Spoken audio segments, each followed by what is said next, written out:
Welcome back to my channel Amna creative style. तो आज मैं जा रही हूँ जामा मस्जिद पूरी फैमिली के साथ इफ्तार करने के लिए, वो भी लॉकडाउन के बाद पहली बार।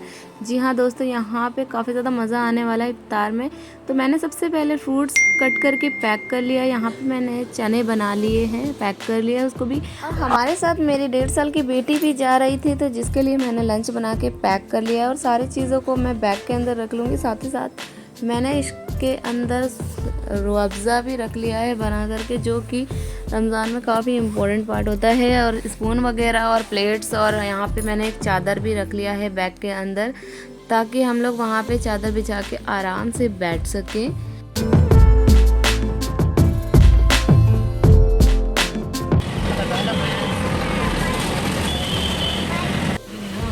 तो हम लोग यहाँ पे वेट कर रहे हैं अंकल का। ऑटो में बैठे हम लोग, क्योंकि अंकल गए हैं नमाज़ पढ़ने के लिए। हम लोग निकले हैं जामा मस्जिद के लिए। जामा मस्जिद पे इतनी ज़्यादा भीड़ थी, जिसकी वजह से अंकल ने हमें मेन रोड पे ही उतार दिया था। फिर हमें यहाँ से बस स्टैंड की तरफ पे ही उतार दिया था अंकल ने। यहाँ से हमें क्रॉस करके दूसरी तरफ जाना पड़ा जामा मस्जिद के लिए। तो हम लोग यहाँ पे गेट नंबर 2 की तरफ आ गए थे। और अभी यहाँ इतनी ज़्यादा भीड़ थी चलते टाइम, जबकि हम लोग जल्दी पहुँच गए थे। हम लोग पहुँच गए थे 5:30 बजे के करीब जामा मस्जिद के अंदर। और फिर हमें पहुँचते पहुँचते इतना टाइम हो गया। मैं, मेरी मम्मी और मेरी छोटी वाली सिस्टर और मेरी बेटी, जो कि मैंने उसको गोद में ले रखा था, हम लोग पहुंच रहे हैं जामा मस्जिद के अंदर। और साइड में आप देख सकते हैं रूह अफ़ज़ा वगैरह भी मिलता है। और ये पॉली बैग की जो है ये भी 20-30 रुपये में मिल जाता है।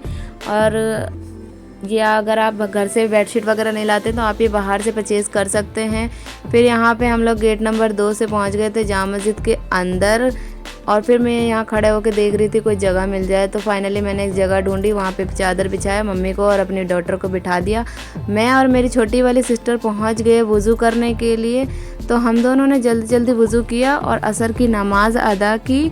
और आयज़ा भी यहाँ पे अभी बैठी हुई, आप देख सकते कितनी क्यूट लग रही है आयज़ा। फिर नमाज़ पढ़ने के बाद मैंने चारों तरफ का एक व्यू लिया, ये देखने के लिए कितनी ज़्यादा भीड़ है और कितना प्यारा व्यू लग रहा था।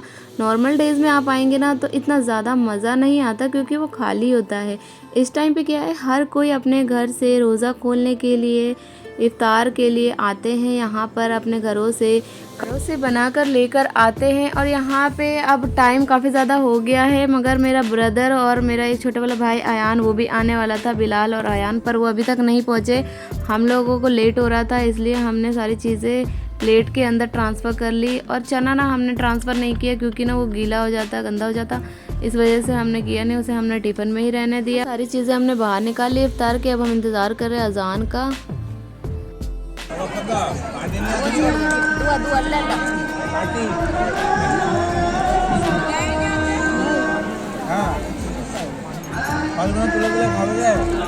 अल्हम्दुलिल्लाह हम लोगों ने इफ्तारी कर ली। इफ्तारी करने के बाद आप देख सकते हैं कितनी ज़्यादा भीड़ है। तो मेरा भाई इफ्तारी के बाद आया और फिर हम लोगों ने मिलकर फिर से इफ्तारी की बाकी जो चीज़ें थी हमने फिनिश करी।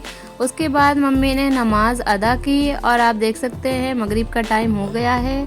और किस तरीके से जामा मस्जिद में लाइट जलने के बाद कितना प्यारा व्यू आता है। तो थोड़ा सा आराम करके हम लोग यहाँ से निकल गए। और अगर आप गेट नंबर 1 से निकलते हैं, खाना खाने के लिए हम लोग निकले थे, क्योंकि काफ़ी भूख लग रही थी रोज़ा खोलने के बाद। और गेट नंबर 1 से निकलना, जब भी आपको कुछ खाना पीना हो, तो यहाँ पे काफ़ी अच्छी अच्छी दुकानें हैं। शीरमाल, शाही टुकड़ा और खीर, या फिर आपको असलम चिकन जाना हो तो आपको गेट नंबर 1 से ही निकलना चाहिए। हम लोग गेट नंबर 1 से निकले थे।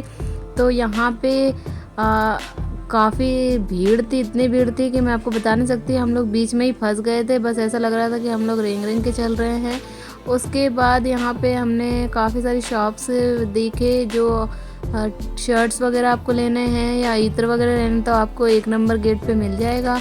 और अगर आपको कुछ खाना पीना है बढ़िया सा आइटम चिकन वगैरह का, तो वो भी आपको यहीं मिलेगा। टिक्का कबाब, चिकन पकोड़े, तंदूरी चिकन, सारी चीज़ें हमें यहीं मिल जाएगी। फाइनली हम लोगों ने इतना सर्च किया, एक होटल हमें खानी थी निहारी और तंदूरी रोटी, तो हमें एक होटल मिल गया, रहमतुल्लाह होटल के नाम से था। ये काफ़ी प्यारा होटल था।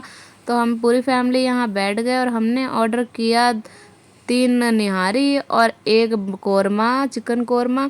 और हमने खाई तंदूरी रोटी, जिसके साथ हमने पेप्सी भी पिया। और अगर आप गेट नंबर 1 से निकल के इस शॉप पर आते हैं रहमतुल्लाह होटल पे तो काफ़ी मज़ा आने वाला है आपको। अगर आपको नॉनवेज काफ़ी पसंद है तो इस होटल पे ज़रूर विज़िट करना, क्योंकि यहाँ पे हमारा जो एक्सपीरियंस है काफ़ी अच्छा था। इनकी सर्विसिंग भी बहुत ज़्यादा अच्छी थी। उसके बाद हम लोग वहाँ से निकल गए होटल से खाना पीना खाने के बाद। फिर हम लोग ने सोचा कि हम लोग कुछ और खाते पीते हैं बाहर निकल के। भाई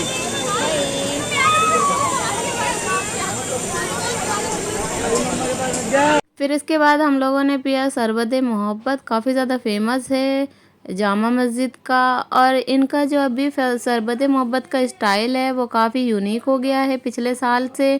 तो ये लोग दुबई स्टाइल में बन के रहते हैं। और यहाँ आप देख सकते हैं बच्चा जो है ये चूड़ियाँ बेच रहा है। ये चूड़ियाँ आपको 50 रुपए की मिल जाएगी। तो यहाँ आप देख सकते हैं सभी लोगों ने शरबत मोहब्बत का एक जैसा ट्रेंड बना रखा है। फिर हम लोग यहाँ से निकल गए, मेरे भाई को दोनों को भेज दिया हमने कि तुम लोग निकल जाओ स्कूटी से। और हम लोग अभी आते हैं तो हम लोग मार्केट थोड़ा सा एक्सप्लोर कर रहे थे। फिर मैंने बच्चे की सैंडल देखी तो हमें कुछ खास पसंद नहीं है। उसके बाद हमें दिख गए दही बड़े। तो दही बड़े हम लोगों ने एक एक प्लेट ले लिया। तो इसकी जो कॉस्ट थी ज़्यादा महंगी भी नहीं थी, ये 40 रुपये का एक प्लेट पड़ा था। और खा के तो बहुत ही मज़ा आ गया हम लोग को। ये जामा मस्जिद के जस्ट सामने इनकी शॉप है, ये लगाते हैं। फिर यहाँ मुझे दिख गई चश्मे की दुकान, तो मैंने सोचा आयज़ा के लिए चश्मा ले लें।